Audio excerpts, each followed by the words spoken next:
마태복음 21장 33절 46절 우리가 그를 죽이자.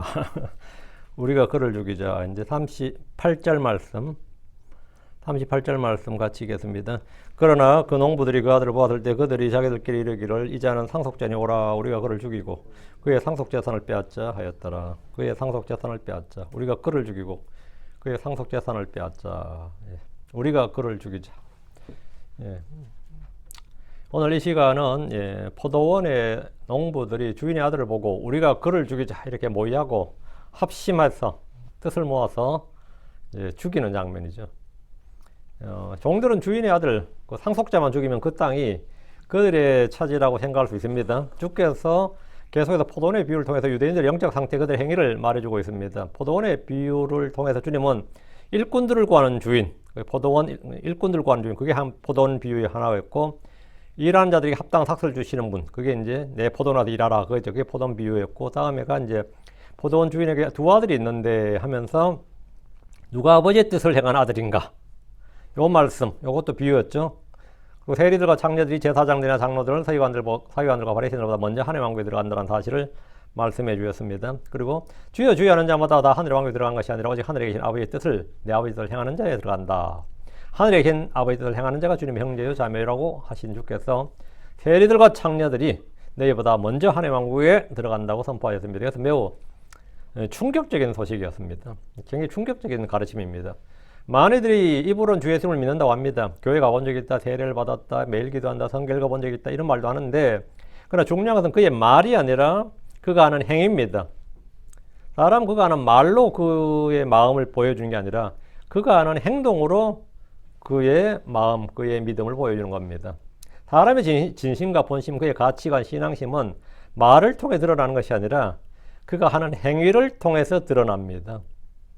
성경 말하기를 요한일서 2장 17절에 그리고 세상도 그것의 정욕도 사라지느니라. 그러나 하나님의 뜻을 행하는 자는 영원토록 거하느니라. 뭐 하는 자요? 하나님의 뜻을 행하는 자는 영원토록 거하느니라. 그 행하는 게 뭐다? 그 사람의 믿음의 결과고 열매고 발로다, 발현이다 이거죠. 믿음의 행위가 믿음의 발현이에요. 믿음의 행위가 그 사람의 믿음의 종류, 아니면 믿음의 성격, 믿음의 출처 이런 걸 다 드러내는 겁니다. 성경을 믿는 크리스천들이 이 행한다는 말만 나오면 뭐 행위구원인가 율법주의인가 이런 반응을 보이는 이들이 꽤 있습니다. 믿음의 행위를 율법의 행위, 육신의 행위로 오해하는 이들이 꽤 많습니다. 누구든지 주의 말씀을 듣고 행하는 자는 지혜로운 사람입니다. 진리를 행하는 자는 빛으로 나옵니다. 악을 행하는 자, 불법을 행하는 자들에게는 하나님의 심판이 진리대로 되는 것을 우리는 확신합니다. 우리는 선한 행위를 하도록 창조된 자들입니다. 우리는 우리가 행한 일들을 회개보고야 됩니다. 그리고 각 사람 그가 행한 대로 보상을 받습니다. 야고보서 1장 22절에 그러나 너희는 말씀을 행하는 자가 되라. 그러나 너희는 말씀을 뭐하는 자? 행하는 자가 되라. 또 듣기만 하는 자들이 되어 너희 자신을 속이지 말라. 누구든지 주의 복을 행하는 자는 자기가 행하는 일에서 복을 받습니다. 주께서는 포도원 주인의 두 아들의 비유를 통해서 아버지 뜻을 행하는 자가 누구인지를 알려주셨습니다. 회개하고 복을 믿는 자, 하나님이 보내신 자 예수 그리스도를 믿는 자가 하나님의 뜻을 행하는 자입니다.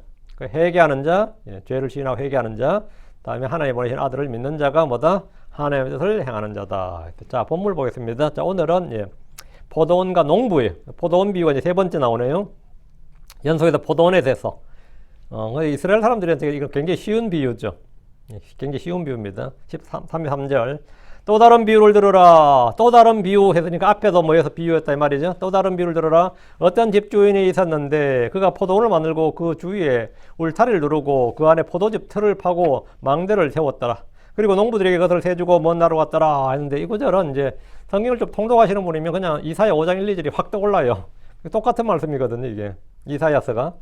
또 다른 비유를 들으라고 하신 것은 앞서 하신 말씀이 비유의 말씀이기 때문입니다. 주께서는 지금 성전의 제사장들과 장로들이 그가 무슨 권위로 이런 일을 하느냐 이렇게 따지고 덤벼드니까 그들에게 이제 항의를 듣고 나서 주님께서 되물으신 게 그들에게 여호와의 침례가 어디서부터 나는지 물으셨습니다. 그리고 포도원 주인과 아들, 포도원 주인과 농부들의 비유를 말씀해 주셨습니다. 유대는 농경사회였기 때문에 주님이 하시는 포도원의 비유는 너무나 알기 쉬운 말씀이었습니다. 어떤 집주인이 있었는데 그가 포도원을 만들고 그 주위에 울타리를 두르고 그 안에 포도즙 틀을 파고 망대를 세웠더라. 누구든지 포도원 하면 자기 포도원이 있으면 다 이렇게 하죠. 이것은 포도원을 가진 사람들은 누구나 하는 일입니다. 포도원 주위에 울타리를 두는 것은 도둑질이나 짐승들로부터 포도원을 지키고 보호하기 위한 겁니다. 포도즙 틀을 만드는 것은 수확할 때 포도 열매를 음료로 만들기 위한 겁니다. 그게 뭐 포도즙을 만들든지 포도주를 만들든지 간에 하여튼 음료를 만들기 위한 거죠. 포도를 말리면 뭐가 되죠? 건포도가 됩니다. 포도를 터뜨려 담으면 포도 음료가 되고 발효가 되면 포도주가 됩니다. 포도원의 망대는 도시를 지키기 위해 세운 망대와 달리 일꾼들이 일하다가 잠깐 쉴 수 있는 곳이고 자기 몸을 보호하려는 목적으로 세운 은신처이기도 합니다. 한국에서 주로 원두막이라고 부르죠. 원두막, 초막. 요즘은 운막은 아니고 뭐라 하더라? 밭에 세우는 요즘 있던데. 요즘 쓰는 말도 있던데. 농막. 농막이란 말도 쓰더라고요. 예, 그런데 그렇게 하면 거기다가 이제 비료라든가 일상에 밭에서 일할 농기구성을 다 갖다 놓는 거 미리. 그러면 예전에는 집에서 다 갖고 다녀야 되는데 이제 농막에 갖다 놓으면 뭡니까? 쉽잖아요. 그냥 바로 거기서 끄집어내 쓸 수 있고 그런 건데 요즘 시골에 농막이라고 부르더라고요. 그래서 도둑들로부터 밭을 지키고 짐승들로부터 지키고 이런 것도 있지만 이제 일꾼들이 쉴 수도 있고 거기 먹을 걸 갖다 놓을 수도 있고요. 그죠? 잠을 좀 잘 수도 있고 이런 거죠. 농기구들을 갖다 놓고 이제 두기도 하고 간단한 요리를 해서 먹기도 하고 그렇습니다. 이런 망대는 지금 이런 포도원의 망대는 추수가 끝나도 철거하지 않죠. 망대 뭐라고 철거하겠어요? 그냥 놔두면 겨울이 되죠. 그럼 비바람에 쓰러지고 산산조각이 납니다. 망대가.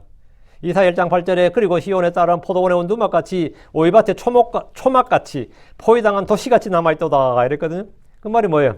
시온에 따른 그러니까 유대인들은 말이에요. 포도원의 온두막같이 포도원의 온두막이 어떻게 되는데요? 오이밭의 초막같이 다 비바람에 겨울에 다 작살나는 거예요.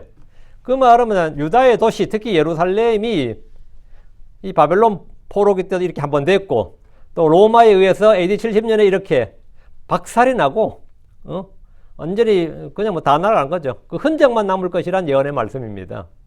지금 주께서 하시는 말씀은 성경을 읽는 독자들이라면 이사야 5장 1, 2, 3, 4절 이사야 5장 2절 3절 말씀을 자연스럽게 떠올릴 수 있습니다. 이사야 5장 2절 3절 그리고 그가 거기에 울타리를 두르고 그것에 돌들을 주워내고 가장 좋은 포도나무를 거기 심고 그것의 한가운데 망대를 세우며 또 그 안에 포도즙 틀을 만들었도다. 그리고 그가 그것이 포도들을 맺길 말았으나 그것이 들포도를 내었도다. 그리고 이제 오 예루살렘 거주민들아 유다 사람들아 내가 내게 청하노니 이제 나와 내 포도원 사이에 판단하라. 그래서 주님께서 포도원 주인이라는 거죠. 그리고 이 팔레스타인 땅이 포도원이 되는 거고 농부들은 누가 되는 거죠? 이스라엘이 되는 거죠. 예. 모든 땅은 누구의 소유예요? 주님 거죠. 그럼 땅을 분별해 줬죠. 그럼 그들은 뭐가 되는 거죠? 다 소작농이지. 이스라엘은 기본적으로 소작농이에요. 이스라엘 백성들은 그 땅을 그래서 11조를 내야 되는 거예요. 세를 내는 거예요. 그 땅은 사고 팔지 못하는 것도 그게 주님의 것이기 때문이죠. 그들의 영원한 소유고. 이 말씀에 따르면 포도원 주인, 포도원을 만드신 분은 하나님이십니다. 하나님이십니다. 포도나무는 이스라엘 백성입니다. 그런데 포도원 주인은 좋은 열매를 많이 맺기 원합니다. 그러나 그것이 들포도들을 내었다고 합니다. 이것은 심은 대로 거둔다, 뿌린 대로 거둔다는 원칙과도 어긋나는 뭔가 이상한 일입니다. 뭔가 이상한 일이죠.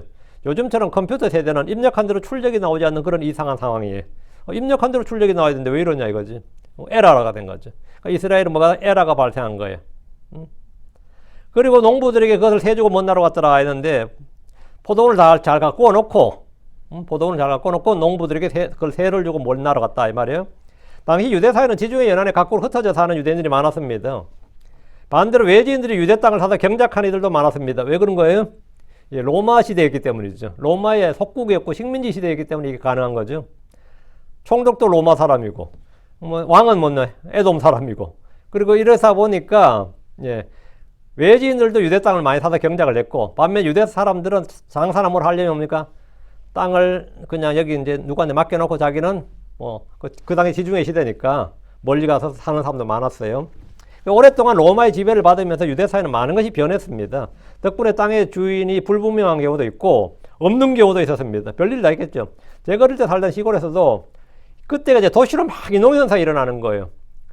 우리는 대구, 구미, 울산 이쪽으로 많이 갔어요. 울산도 공단 있잖아요. 울산 공단이 있었고 저희 아버님이 이제 울산으로 간 케이스고요. 대구는 이제 섬유공장에서 대구로도 많이 갔고 구미는 전자공, 구미도 공단이 생겼어요. 그러니까 막 이농현상이 일어나는 거예요. 이놈 회사는 하면 땅을 다 팔고 가면 좋겠지만 땅을 다 팔고 못 가는 거 많죠. 그럼 어디 가는 거죠? 세를 주고 가는 거죠. 세를 주고 갑니다.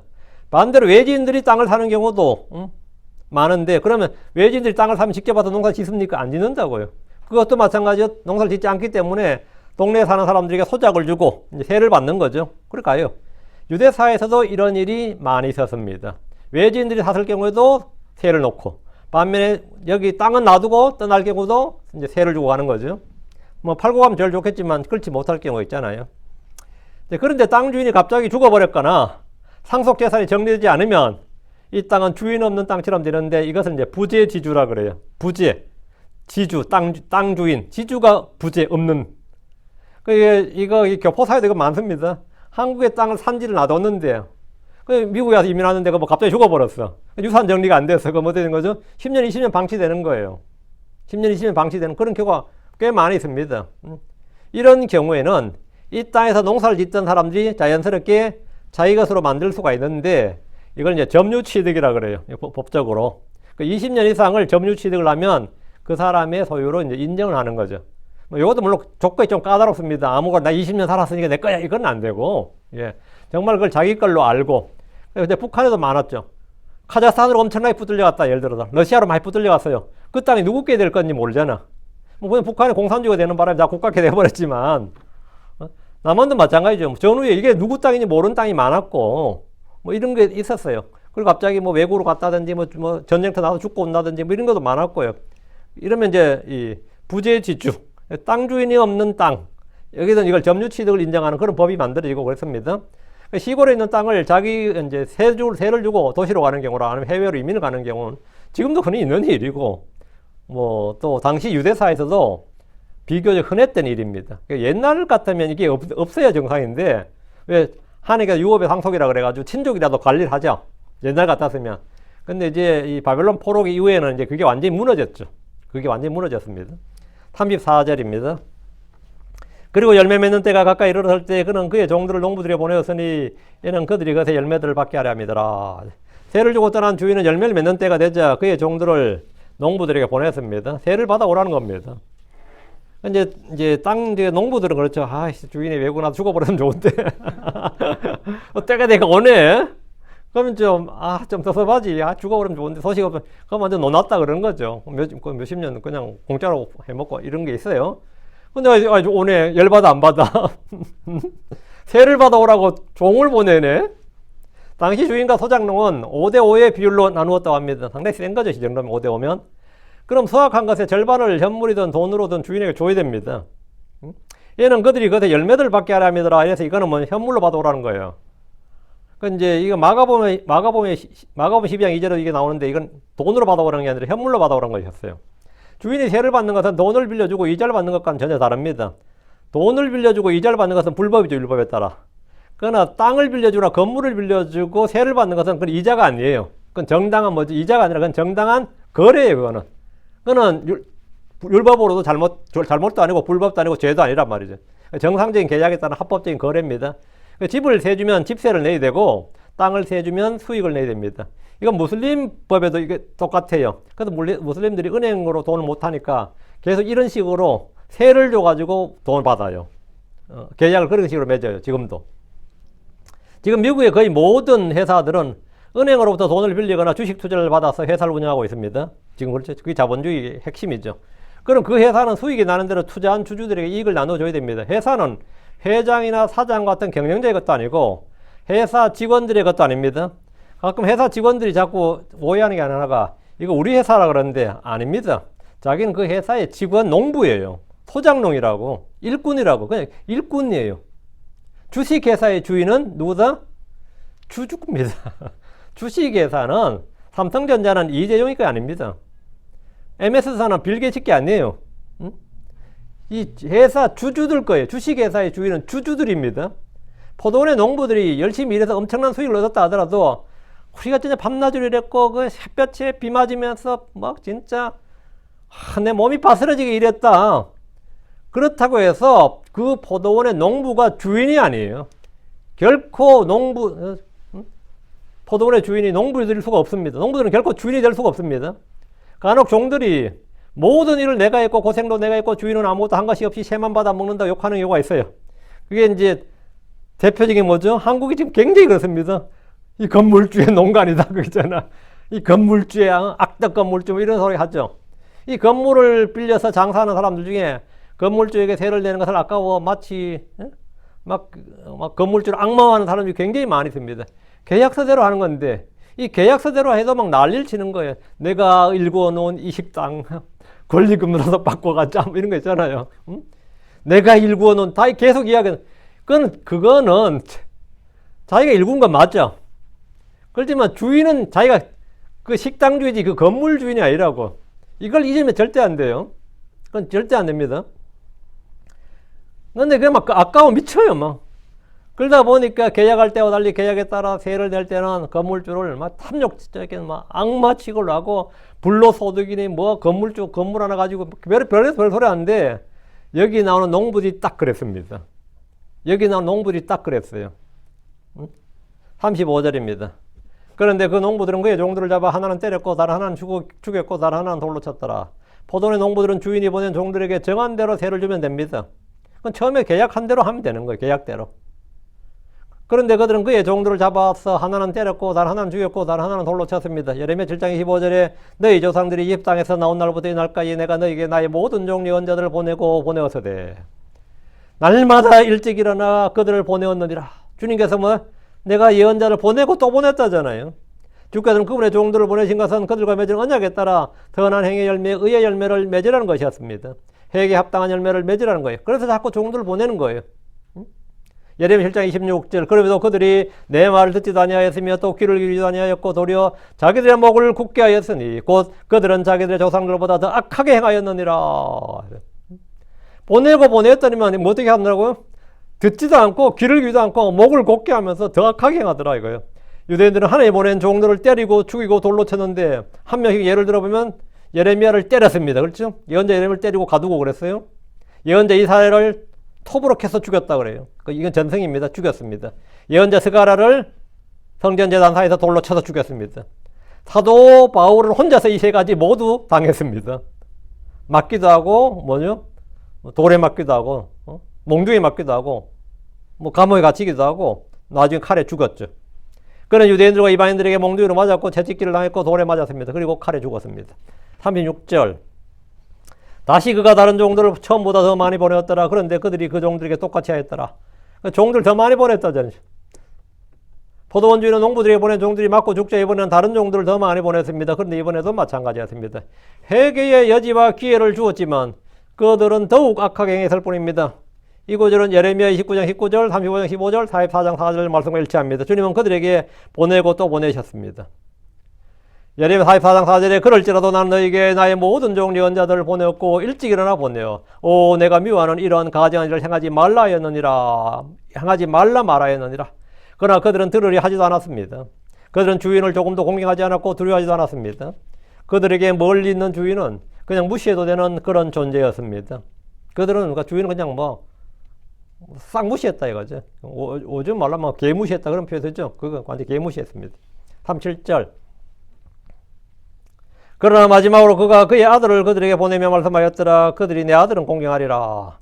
포도원 주인이 보낸 종들이 맞고 죽임을 당하자 마지막으로 그의 아들을 보냈습니다. 여기다 누구든지 본문의 비유를 간단히 알 수 있습니다. 포도원 주인은 하나님 아버지입니다. 포도원은 가나안 땅입니다. 농부들은 유대인들입니다. 세를 주어야 한다는 것은 모세율법 언약에 따라 행하는 겁니다. 계약대로 이행하라 이거예요. 너희들은 율법을 지키라 이거예요. 그리고 지금은 회개하고 복을 믿으라. 아들이 본 예수를 믿으라 이거예요. 아들은 예수 그리스도입니다. 종들의 말을 듣지 않더라도 아들의 말은 들으라는 겁니다. 그들이 내 아들은 공경하리라. 어때요? 주인이 내 종들을 죽였는데 계속 죽이는데 그들이 내 아들은 공경하리라.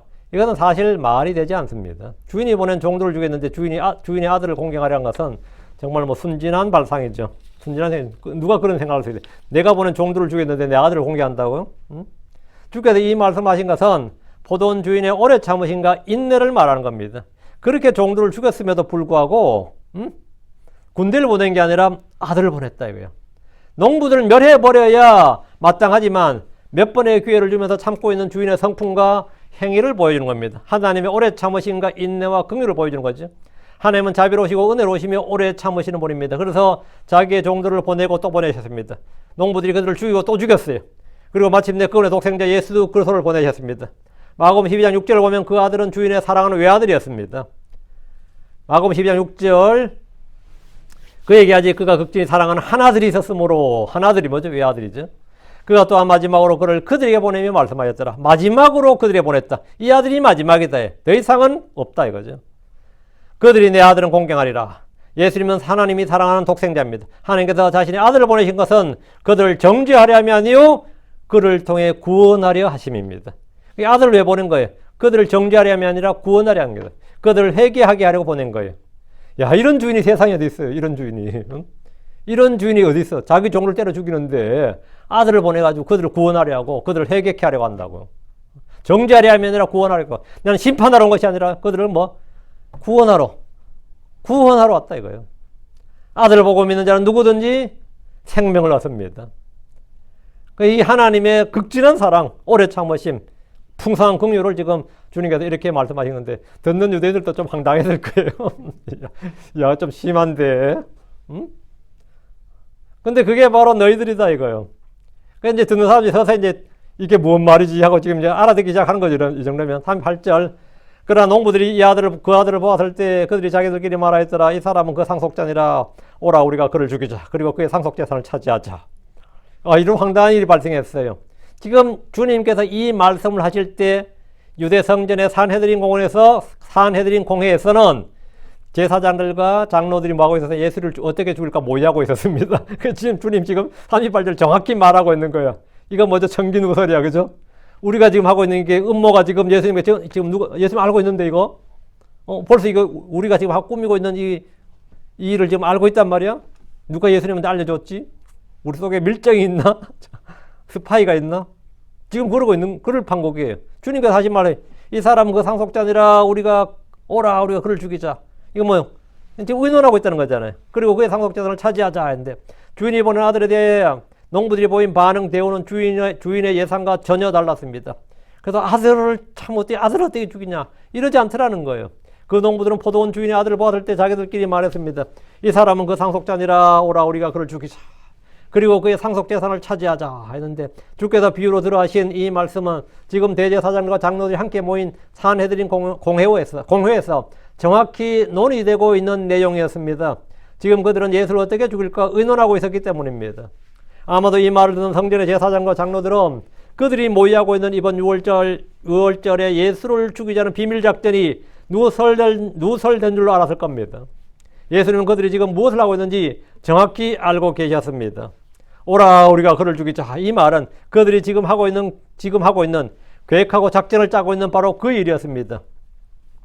바로 그 일이었어요. 그들이 예수님을 죽이려고 했던 것은 여러 가지 이유가 있겠지만 가장 큰 이유는 그분이 그리스도일 수가 없다. 백성들을 속인다, 거짓교를 퍼뜨린다는 종교적 이유가 가장 컸습니다. 그리고 정치적으로는 그분이 왕으로 추대되는 일이 일어날 때 그들이 감당할 수 없는 일이다. 우리는 로마와 전면전을 펼쳐야 되는데 그것은 유대의 장로들로서 아니면 유대의 제사장들로서 아니면 유대의 지도층에서는 감당할 수 없는 일이다. 지금 전쟁할 수 있는 입장도 아니고 예수를 죽이는 것이 차라리 옳다. 뭐 이런 거였죠. 다시 38절. 그리고 그의 상속재산을 차지하자. 농부들은 아들에게 마땅히 주어야 할 몫을 주지 않고 오히려 그의 생명을 빼앗아 버렸습니다. 이것은 주 예수님이 그들에게 당한 것과 정확히 일치합니다. 사람들이 예수님을 알지 못할 때, 그분을 믿지 않을 때 그분에게 합당한 영광을 돌릴 수가 없습니다. 주를 기쁘시게 해드릴 수가 없습니다. 주를 알지 못하는 사람들은 그가 받은 것을 주의 것이 아니라 자기의 것을 생각하고 자기가 노력했고 자기가 열심히 했고 내가 고생했고 내가 성공했고 내가 운이 좋았다고 생각하고 말합니다. 하나님 내가 진짜 뼈 빠지게 새벽부터 해서 이렇게 성공을 읽은 거지. 물론 운도 좀 따랐지요 하면서는 그러니까 하나님께 줘야 되는데 그의 상속재산을 차지하자. 이게 뭐예요? 그의 상속물을 차지하자. 그분에게 돌려드려야 될 것. 그래서 내가 다 먹겠다, 이거야. 이익금은 100% 다 내 거다, 이거야. 나 월세 내기 싫어. 나 세금 내기 싫어. 어때요? 많은 국민은 다 세금 내기 싫어합니다. 탈세할 수 있으면 해요. 탈세할 수만 있으면. 못해서 못하는 거지. 할 수만 있다면 안 하겠어요. 탈세합니다. 그거 뭐 아주 악한 국민이라서 그런 게 아니라 그게 인간 본성입니다. 그게 인간 본성이에요. 그래서 그리고 그의 상속자를 차지하자. 이제 더 이상 보낼 사람 없겠지. 이제 아들까지 죽이면 우리한테 뭐 내놓으라 할 거 없겠지 말이야. 내 건 내 거예요. 내가 일한 건, 내가 얻은 건 내 소유 내 거다 이거예요. 우리가 소유한 것 중에 받지 않는 것은 단 하나도 없습니다. 포도원 농부들이 얻은 모든 소출은 그들이 수고했다고 자랑해도 원래 주인의 것입니다. 하나님 우리가 거주할 수 있는 땅을 주셨습니다. 하늘에서 해와 비를 주셨고 소출을 주셨고 재물을 얻을 수 있는 힘을 주셨습니다. 고린도전서 4장 1절에 그런즉 누가 너를 다른 사람과 구별되게 했느냐? 그리고 내가 가진 것 중에 내가 받지 않은 것이 무엇이냐? 이제 만일 내가 그것을 받았을진데 어찌하여 너는 마치 그것을 받지 아니한 것 같이 내가 그것을 자랑하느냐? 가끔 성도들이 헌금을 열 때 자기가 하나님께 선심 쓰는 줄 알아요. 내가 헌금을 뭐 예를 들어 11조를 한다 하면 그걸 헌물을 바치면 하나님께 교회에 내가 도네이션 하는데 선심을 쓰는 것처럼 생각합니다. 하나님의 것을 하나님께 돌려드리는 생각하는 게 아니라 하나님께 내게 주신 것에서 풍족한 하나님께 주신 것의 그 일부를 하나님 것이기 때문에 당연히 내가 이 농부처럼 내가 이 청지기로서 내가 하나님께 받은 이것을 돌려드린다 생각하는 게 아니라 내가 마치 내가 본 걸 하나님께 선심 쓰듯 해요. 교회에. 이건 뭐 아주 뭐 주종관계가 뒤바뀐 거죠. 뒤바뀐 거예요. 선심 쓰듯 한다니까. 지금 성경에 뭐라 그러냐 이거예요. 내가 가진 것 중에 네가 받지 않은 게 뭐냐 이거예요. 네가 소유한 것 중에 네가 가진 것 중에 네가 받지 않는 게 뭐냐고. 다 네가 소유한 모든 게 받은 거다고요. 이제 만일 내가 그것을 받았을진데 어찌하여 너는 것을 마치 받지 아니한 것 같이 네 스스로 얻은 것처럼 말이야. 네가 그걸 자랑하냐. 참 제가 애썼습니다. 노력했습니다. 힘들었습니다. 고생했습니다. 이러면서 지자랑하고 있다 이거죠. 하나님의 은혜였습니다. 하나님 돌보시면서 하나님께서 복주셨습니다. 하나님께 영광을 돌리지 않고 그러니까 뭐 하는 거죠? 그의 상속재산을 차지하자 이게 뭐예요? 내가 다 먹어야 된다 이거예요. 뭐 그다 일부 내가 떼서 뭐 그냥 하나님께 좀 드릴 수 있지. 좀 헌금 좀 할 수 있지. 뭐 이런 식이에요. 특히 이스라엘 백성들은 그들의 땅을 비롯해서 모든 걸 다 주께 받았습니다. 우리 역시 하나님께 받은 은혜대로 보답하는 법을 배워야 됩니다. 은혜를 받았다. 은혜에 보답하는 법을 배워야 돼요. 은혜에 보답하는 법을 배워야 됩니다. 우리는 감사할 줄을 알아야 됩니다. 감사할 줄 알아야 돼요. 39절입니다. 그리고 그들이 그를 붙잡아 그를 포도원 밖으로 내던졌고 그를 죽였느니라. 농부들은 주인이 보낸 아들을 붙잡아 그를 포도원 밖으로 내던졌습니다. 이 부분은 비유를 통해 주님이 곧 당하실 일을 예언하신 말씀입니다. 그분 자신이 당하실 일을 예언하신 거예요. 주인의 아들을 죽인 농부들은 유대인들입니다. 그를 죽였느니라. 그들은 지금 예수님을 죽일 모의를 하고 있는 중이기에 이 말씀이 말하는 것이 무엇인지 너무나 잘 알았을 겁니다. 포도원 밖으로 이 말은 속죄염소를 진영밖 광야로 내보낸 것이나 나병 환자같이 부정한 자들을 진영 밖에 둔 것이나 희생물들인 수소의 고기와 가족을 진영 밖에서 태운 것처럼 예수 그리스도를 성문 밖에서 십자가에 못 박아 죽인 것을 말합니다. 예수님은 진영 밖에서 성문 밖에서 고난을 당하셨습니다. 히브리 13장 12, 13절 그로 예수님께서도 그분 자신의 피로 백성을 거리고 구별하시려고 성문 밖에서 고난을 당하셨느니라. 그런즉 우리가 그분의 치욕을 짊어지고 진영 밖에 계신 그분께로 나아가자. 예수님 어디에 계신다? 진영 밖에. 고난은 성문 밖에. 거기 어디죠? 갈보리 언덕입니다. 골고다 언덕이에요. 예수님은 성문 밖에서 고난을 당하셨고 그분은 진영 밖에 계십니다. 주님은 이 비유를 통해서 곧 있을 그분 자신의 고난과 죽음을 예언하고 있습니다. 유대인들은 얼마 전까지 주 예수님을 다윗의 자손이요 주의 이름으로 오시는 이스라엘의 왕이라고 찬양했지만 그분이 밤새 채찍을 맞고 빌라도 앞에 선 모습을 봤을 때 그를 십자가에 못 박으소서를 외칠 겁니다. 그리고 그분은 골고다로 불리는 언덕으로 끌려가 처형됩니다. 그들이 그를 붙잡아 죽였느니라. 이것은 자기 예언입니다. 이 말씀이 문자적으로 성취됩니다. 하나님의 아들 예수 그리스도는 왕이 되어 왕좌에 앉으신 것이 아니라 율법의 저주가 되고 우리의 죄가 되어 십자가에 높이 달리십니다. 그분은 이미 밤에 찾아온 니고데모에게 이 사실을 미리 말씀해 줬습니다. 요한복음 3장 14, 15절 그리고 모세가 광야에서 뱀을 든 것 같이 똑같이 그렇게 사람의 아들도 반드시 들려야 하리니 이것은 누구든지 그를 믿는 자는 멸망하지 않고 영원한 생명을 얻게 하려 함이니라. 모세가 광야에서 뱀을 든 것 같이 똑같이 그렇게 사람의 아들도 반드시 들려야 하리니 사람의 아들도 반드시 그렇게 들려야 된다고. 그렇게 들려야 하리니 이것은 누구든지 그를 믿는 자는 멸망하지 않고 영원한 생명을 얻게 하려 하심이니라. 이것이 바로 주님께서 하신 이 비유의 핵심이에요. 40절. 40절. 포도원 주인이 오면 그가 그 농부들에게 무엇을 하겠느냐. 포도원 주인이 오면, 올 때, 포도원 주인이 올 때. 예. 그런즉 포도원 주인이 오면 그가 그 농부들에게 무엇을 하겠느냐. 이제, 예. 그런즉 포도원 주인이 오면 그가 그 농부들에게 무엇을 하겠느냐. 포도원 주인이 자기 종들을 죽이고 아들까지 죽인 그 농부들에게 무엇을 하겠습니까? 그들이 아들을 보냈을 때 주인의 종들을 때리고 죽인 것을 회개하고 아들을 공경하기만 해서도 주인은 농부들을 용서했을 겁니다. 하나님은 그런 분입니다. 그러나 아들까지 죽인 것은 주인을 무시하는 정도가 아니라 능욕하고 짓밟고 멸시하고 모독하는 겁니다. 그 포도원 주인이 오면 이 말은 교리적으로 예언적으로 심판의 주께서 이 땅에 오시는 것을 말합니다. 41절. 41절. 그들이 그분께 말씀드리니라. 그가 사악한 자들을 무참히 멸하고 그의 포도원을 제때 자기에게 열매를 바칠 다른 농부들에게 해주리라. 성경에서 주의 말씀을 듣던 사람들은 주의 말씀에 동화되었던지 단번에 정확하게 답을 했습니다. 주인은 종들을 죽이고 아들까지 죽인 농부들을 무참히 멸할 겁니다. 이것은 주후 70년경에 1차적으로 성취되었습니다. 그러나 그것이 심판의 끝이 아니었습니다. 야곱의 고난이라 불리는 대환란이 남아있습니다.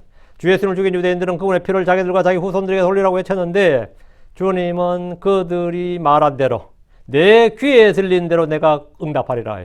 내 귀에 들린 대로 너희가 말한 대로 내 귀에 들린 대로 내가 응답하리라. 그래서 그들에게 그대로 응답해 주었습니다. 이후 유대인들이 2000년 동안 전 세계에서 학대를 받았습니다. 지금도 유대인들에게 우호적인 민족이나 나라들은 거의 없습니다. 포도원 주인이신 하나님은 그들을 그 땅에서 흩어버리심으로써 그들은 어느 나라에 가서도 빌어먹는 신세가 되었습니다. 땅이나 집을 가져도 곧 빼앗겨버렸습니다. 아예 뭐 법적으로 땅이나 집을 소유하지 못하도록 해버리는 뭐 나라들도 수두룩 했고 행여나 가지면 추방해버리면 그거 다 누구께 되는 겁니까? 영주의 것이 되는 거예요. 그러니까 돈 잘 벌게 놔둬요. 그러다가 몇 월 몇시까지 다 이곳을 떠나라 하고 포고문을 딱 붙여요. 그러면 금부치하고 몇 개하고 자기들이 소유할 수 있는 것만큼만 들고 튀어야 되는 거죠. 부동산 가져갈 수가 없잖아요. 지금 그나마 유대인들이 이 땅에 사는 것은 미국이란 강력한 국가 우방이어서 그들을 도와주고 있기 때문입니다. 이 퓨리탄들이 세운 미국이 그나마 도와주고 있는 거예요. 그렇지 않다면 중세로부터 2차 세계대전 전으로 겪었던 핍박을 지금 이 시대에도 겪고 있을 겁니다. 죄송합니다. 지금도 겪고 있을 겁니다. 성전의 회중들은 주인의 심판을 정확히 알고 있었습니다. 주인이 어떻게 하겠, 그 농부에 뭘 하겠느냐, 정확히 알고 있었어요. 주님은 그들이 말한 대로 그들에게 행하셨습니다. 은혜의 복음, 그리스도의 복음은 이방인들에게로 향했습니다. 42절. 예수님께서 그들에게 말씀하시니라. 너희가 성경 기록들에서 건축자들이 거절한 돌, 바로 그 돌이 모퉁이의 머릿돌이 되었느니라. 이것은 주께서 행하신 것이요 그리고 그것이 우리 눈에 놀랍도다 말씀을 결코 읽지 못하였느냐. 예수님께서 그들에게 말씀하셨다는 것은 성전에 모인 회중들, 그리고 성전의 제사장들과 백성의 장로들 모두를 말합니다. 현장에서 주의 말씀을 듣고 이것이 그들을 가리켜 한 말이라고 알아들은 사람은 거의 없었을 겁니다. 당시 포도원 주인과 농부들의 이야기는 흔하디 흔한 이야기입니다. 그러나 비유해서 주인이 하나님 아버지시고 종들이 예언자들이고 농부들이 유대인들이고 아들이 예수 그리스도라는 사실을 아는 이는 거의 없었을 겁니다. 그들이 말한 포도원 주인의 심판은 지금까지 예언자들을 핍박하고 마침내 독생자 예수로까지 죽인 그들에 대한 심판을 선포한 것이었습니다. 주의 말씀을 들은 사람들은 자기들의 입으로 그들의 행위에 대한 합당한 심판이 무엇인지를 말했는데 역사적으로는 주 70년에 그들이 로마 군대에서 무참히 살해되었고 그 이후로 전 세계 곳곳에 흩어져서 그런 일이 발생했습니다. 주님은 그들에게 지금 말씀 42절 너희가 성경 기록들에서 건축자들이 거절한 돌, 거절해서 리젝트죠. 거절한 돌, 바로 그 돌이 모퉁이의 머릿돌이 되었느니라. 이것은 주께서 행하신 것이요 그리고 그것이 우리 눈에 놀랍도다 말씀을 결코 읽지 못하였느냐. 이렇게 말씀하셨습니다. 주께서 자주 하시는 말씀 중에 하나가 너희가 성경 기록들에서 읽지 못하였느냐 합니다. 예수님의 이 비유는 그냥 이야기가 아닙니다. 누군가를 암시적으로 애들로서 욕하는 것이 아닙니다. 주님께서 지금 시편 118편 22절을 인용하셨는데 시편 118편 22절 인용하셨는데 예언의 성취를 통해서 그분 자신이 그리스도라는 사실을 말씀하고 있는 겁니다. 그분이 바로 율법과 시편과 예언사들에 기록된 그분입니다. 유대인들이 예수를 버린 것, 배척하고 죽인 것은 그들이 뭐라 말하든 간에 이미 예언된 주의 말씀에 따른 겁니다. 그들은 예수님을 거절하고 배척함으로써 예언을 성취했습니다. 그리고 예수님은 건축자들에게 버림받은 돌, 그들이 거절한 돌이지만 모퉁이의 머릿돌이 되었습니다. 건축자들이 버린 돌이 어떻게 모퉁이의 머릿돌이 된 겁니까? 이 일은 누가 한 겁니까? 여기서 건축자들은 왕국의 건축자들입니다. 왕국의 건축자. 성전 건축자가 있죠. 느헤미야처럼 성벽의 건축자, 도시 건축자입니다. 도시를 건축한 도시 건축자. 다음에 다윗의 왕국의 건축자들이 있는데 그들은 오랫동안 이스라엘의 왕국과 다윗의 왕국을 세우려 했지만 실패했습니다. 왕국을 세울 수 있는 반석과 기초석, 머릿돌이 없었기 때문입니다. 여러 사람들이 막 혁명을 일으키고 내가 이제 로마를 대적해서 일어나가지고 내가 그리스도다 하면서 진짜 수많은 후보들이 그리스도 후보들이 있었어요. 그들은 머릿돌이 아니었다고. 그러니까 다 흩어져 버렸죠. 수많은 후보들이 난립했지만 그들은 금방 무너지고 깨어지고 가루가 되어서 산산이 흩어졌고 명맥도 없어졌지. 그나마 그때 예수님 당시에 있었던 사람이 열혈당원이에요. 열혈당원들은 여전히 이제 이 무장혁명을 주장하는데 문제는 머릿돌이 없어. 열혈당원인데 머릿돌이 없다고. 왕국의 기초를 놓을 수가 없는 거죠. 그런데 드디어 구원의 반석, 신뢰할 수 있는 반석, 살아있는 반석이신 예수 그리스도가 그들 앞에 왔습니다. 이분이 기초석이 되고 반석이 되고 머릿돌이 되면 돼요. 그럼 왕국이 설 수 있는 거죠. 그러나 그들은 그 돌을 아무 쓸모없는 돌로 여기고 버렸습니다.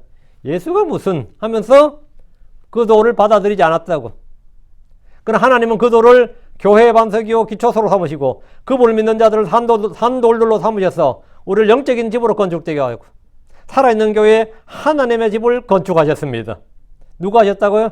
유대인들이 한 게 아니고 장로들이 한 게 아니에요. 바리새인들이 한 게 아니라 하나님이 하셨다고. 다시 42절 이것은 누가 행하신 것? 이것은 주께서 행하신 것이요. 그리고 그것이 우리 눈에 놀랍도다 한 말씀을 결코 읽지 못하였느냐.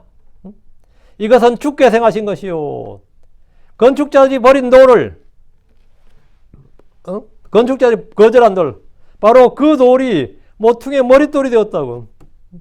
유대인들 그 중에서 제사장과 바리새인들, 율법사들, 서기관들, 백성의 장로들이 그분을 버렸지만 처음에 호산나고 외친 사람들은 그분을 받아들였지. 근데 이들이 일단 버렸다. 건축자들이 버린 거예요. 못 쓰는 돌이라고. 안 된다고. 버렸어요. 근데 하나님은 그분을 반석과 기초석, 머릿돌로 어떤 모퉁이 돌로 삼으셨습니다. 그분은 살아있는 돌입니다. 리빙스톤이라고. 살아있는 돌이라고. 우리는 라이브리스톤이에요. 생기 있는 돌이고. 살아있는 돌이죠. 그럼 믿지 않는 자들에게 예수님은 뭐다? 걸림돌이고 실족하게 하는 돌이고 거치는 반석입니다. 스탬블링 스톤이라고요. 이 일은 주께서 행하신 겁니다. 이 일은 예수님의 제자들 중 예수님의 제자들이나 추종자들이 한 일이 아닙니다. 로마 교회가 한 일이 아닙니다. 로마 황제가 한 일도 아니고 교황이 한 일도 아니에요. 이 일은 주께서 행하신 겁니다.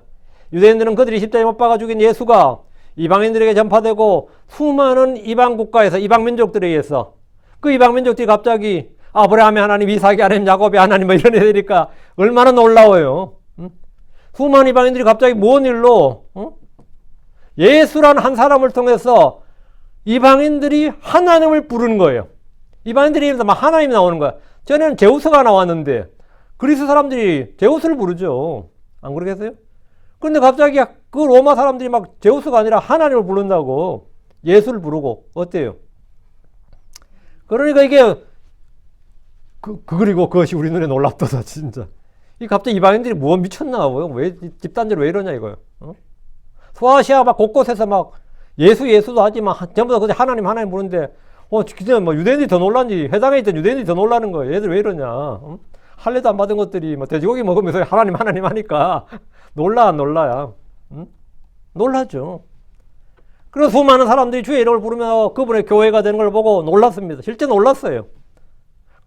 더 놀란 것은 그들이 죽인 예수가 사실은 주요 그리스도시요 그들의 구원자요 심판자였다는 사실입니다. 그리고 크리스천들은 다 그렇게 믿더라는 겁니다. 그 유대인들이 더 놀라지. 우리가 죽인 예수를 저놈들은 뭐라 믿는다? 우리가 버렸다. 저놈은 사입이다. 거짓 예언자다. 뭐 이렇게 사생하다. 그러고 막 바알세불 힘입은 자다. 그러고 별의별 욕을 다 하고 저주하고 죽였더니 십자가에 못 박아 죽였더니만 이들은 뭐 그분을 몰라 믿는 하나님 아들을 믿더라 이거예요. 놀라야 안 놀라요. 좀 희한한 일도 다 있다 싶죠. 유대인들이 이제 깜놀할 이야기죠. 우리는 교회의 반석이시여 기초인 그리스도를 통해서 영적인 집으로 건축되었습니다. 그래서 베드로전서 2장 5절에 너희 또한 살아있는 돌들로서 영적 집으로 건축되고, 교회는 진리의 기둥과 터전이고 살아있는 하나님의 집이다 이거예요. 우리는 바로 영적 집으로 건축되고 우리 몸이 성전이 되는 거예요. 좀 놀라운 이야기죠. 예. 43절 다시 마태복음 나왔어. 43절. 그러므로 내가 너에게 말하노니 하나님의 왕국을 너희로부터 빼앗아 그것의 열매들을 맺는 한 민족에게 주시리라. 너희는 뭐야? 주인의 아들까지 죽인 농부들이다 이거예요. 그러니까 너희들에게 포도를 맡길 수는 없는 거죠. 주 예수님은 비유의 핵심 교리를 바로 말씀하였습니다. 하나님의 왕국을 너희들로부터 빼앗아.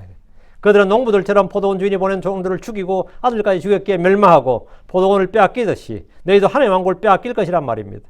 그리고 그들은 그들의 터전 결국 가나안 땅을 빼앗겼어요. 열매들을 맺는 한 민족에 주신다는 것은 주 예수를 믿는 한 백성을 말합니다. 로마나 그리스가 아니고 열매들을 믿는 한 민족은 뭐냐? 이들은 새롭게 창조될 백성, 하나님이 낳으시는 백성, 즉 크리스천들입니다. 이들이 한 백성이에요. 그 이방인과 하나님의 교회가 유대인이죠. 유대인과 이방인, 하나님의 교회. 이게 인류 세 부류인데 이 하나님의 교회가 뭐죠? 새롭게 창조될 한 백성, 주의 이름을 부르는 한 백성이지. 하나님의 왕국을 너희로부터 빼앗아 그것의 열매들을 맺는 한 민족. 이게 이 한 민족이 원 네이션, 한 민족 원 네이션 이게 뭐냐? 바로 크리스천이죠. 피플이. 예. 새롭게 창조될 백성 즉 크리스천들입니다. 자, 44절. 그리고 누구든지 이 돌 위에 떨어지는 자는 부서지리라. 그러나 이 돌이 누군가 위에 떨어지면 그것이 그를 가루로 만들리라. 이 돌이 뭐 건축자들이 버린 돌. 하나님께서 어떤 모퉁이 돌로 삼은 그 돌 누구? 예수님 자신이지. 이 돌 위에 떨어진 자는 사람이 돌 위에 떨어지면 그 사람이 뭐가 되죠? 뭐 뼈가 뭐 살이 터지고 뼈가 부서지고 뭐 이래 되겠죠. 뭐 머리부터 깨지면 뭐 머리가 박살난다든가 그 사람이 부서지는 거고, 반면 사람 가만히 있는데 그 위에 돌이 떨어지면 어떻게 되는 거죠? 그 사람이 작살나. 근데 그 돌이 얼마나 큰 돌인가가 문제인데, 자 보세요.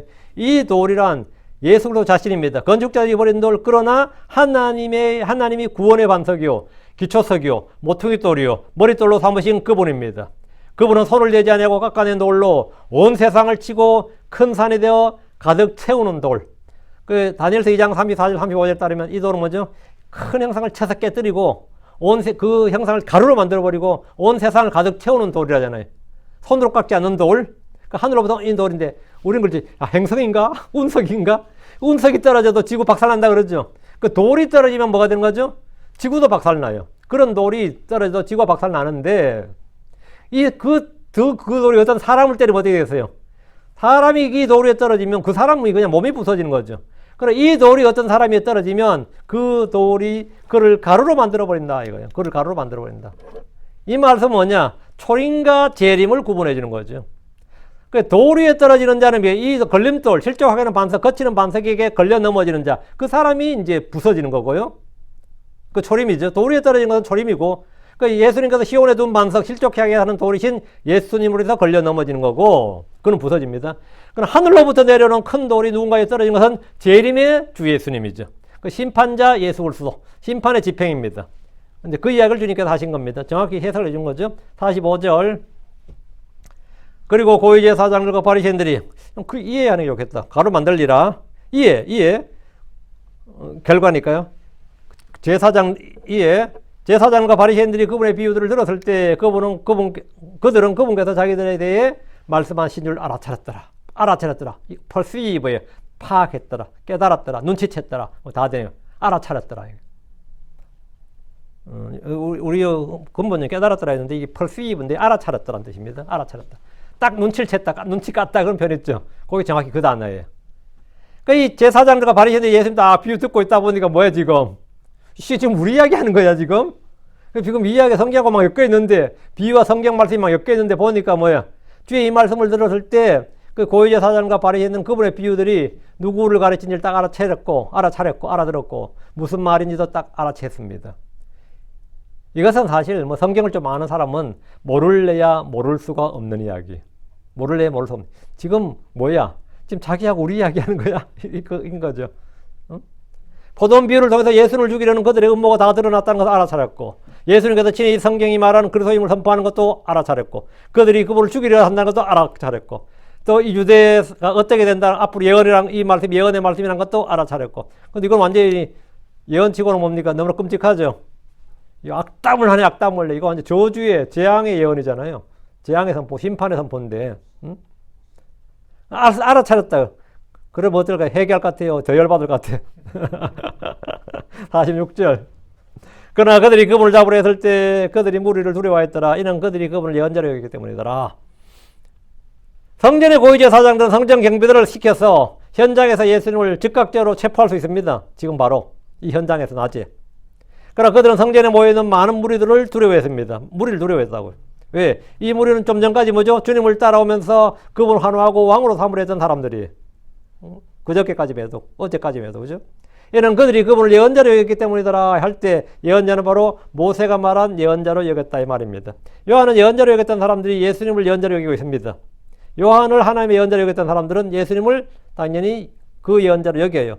고위제사장과 바리새인들이라도 사람들이 보는 앞에서 예수를 잡는 것은 좀 무리였습니다. 민중들의 밀란이 일어날 수도 있고 뭐 항의할 수도 있고 이런 일은 조용히 처리하는 게 제일 좋은 거예요. 그래서 밤에 은밀히 예수님을 체포하는 거죠. 그래서 그들은 사람들의 눈을 피해서 밤에 은밀히 예수를 잡아다 재판하는 것을 택했습니다. 그러서 이제 그런 이제 유죄를 받은 예수를 보여주면 아무도 그를 왕으로 인정하지 않을 거니까 특히 빌라도에게 채찍에 맞고 나오는 그런 로마군에 잡혀서 그렇게 피 터지게 얻어맞고 나오는 사람을 주의 이름으로 오시는 찬송받으실 하나님의 아들 뭐 아니면 뭐 주의 이름으로 이스라엘 왕이 이렇게 하지 못할 거 아니에요. 그럼 완전 절대적 지지를 보냈다가 뭡니까? 급실망으로 바뀔 수 있는 그런 게 모티브가 되는 거죠. 그래서 그를 십자가에 못 박아 죽이라는 일을 오히려 완전히 광분하게 돼버린 거죠. 그래서 예수님을 그렇게 잡아다가 재판하는 걸 택했고 성전에서 예수님이 하신 포도원 주인과 농부의 비유는 많은 걸 알려주는 말씀이죠. 예수님 자기 예언이고 이스라엘에 관한 예언입니다. 이 예언의 말씀이고 그분이 하시는 말씀은 백성들이 그분을 예언자로 여겼는데 무리가 그분을 예언자로 여겼다 했는데 당연히 주님은 예언자가 맞고 지금 여기서 하는 모든 예언의 말씀은 문자 그대로 성취됩니다. 문자 그대로 성취됩니다. 오늘 여기까지 21장 오늘 마치고 22장부터 다음 편한데 얼마 안 남았습니다. 22장. 자, 기도합시다. 거룩한 주 안에 감사합니다. 하나님 교회 주에서 오늘 주의 말씀을 선포했습니다. 선포된 모든 말씀들이 성도들에 잘 전달되게 하시고 잘 깨닫게 해주십시오. 아버지 하나님 저희가 예수를 알 때 좀 더 잘 알기를 원하고 정확하게 알게 하시고 성경에 기록된 대로 또 주님께서 계시해 주신 대로 그분을 알고 아버지 저희가 육신을 따라 예수를 알지 않냐고 세상 사람이 말한 대로 아니라 성경에 계시하신 대로 기록된 대로 그분을 알게 하여 주시옵시고 아버지 분명히 깨닫게 해 주시옵시고 저희가 예수님을 신뢰하고 그분을 통해서 이 땅에서 정말 살게 하여 주시옵소서. 사랑하는 아버지는 오직 의인은 믿음으로 살리라고 말씀하여 사오니 저희가 정말 이 예수의 믿음으로 하나님 아들을 믿는 믿음, 하나님 아들의 믿음으로 살기로 합니다. 전능자주 하나님, 저희가 정말 이 땅에서 육신 가운데 사는 것은 참 하나님 아들의 믿음으로 사는 것이라고 하신 그 말씀이 저희가 온전히 성취되고 또 저희가 그것을 간증할 수 있게 하여 주시옵소서. 사랑하는 아버지 하나님, 제가 예수님을 믿되 참으로 주님 오시는 그날까지 신실함을 잃지 않도록 순전함을 잃지 않도록 해주시기 원합니다. 더 나아가고 정직한 마음으로 말씀을 받아서 열매를 맺는 성도들, 더 많은 열매, 그래서 주님께 영광을 돌리게 해주시고 저희가 소유한 모든 것 참 저희 것이 아닙니다. 저희가 악한 마음을 품고 참으로 주님으로 받은 것을 자기 것으로 아는, 그래서 자기 소유로 알고 또 참 주님께 합당한 영광과 기쁨을 돌리지 못하는 그런 사람들이 되지 않도록 해주십시오. 저희는 정말 청지기 드립니다. 주님께서 맡겨주신 것들을 참 주님의 뜻대로 사용하다가 또 주님께 모든 돌려드려야 됩니다. 사랑하는 아버지 하나님, 저희가 회개보고할 때 신실하고 선한 종, 정말 주님께서 인정하시고 기뻐하시는 그런 일꾼들이 되도록 하시고 많은 참 보상 또 상급을 받도록 해주십시오. 더 좋은 부활, 더 큰 영광을 받길 원합니다. 감사드립니다. 주의 성기도합니다. 아멘.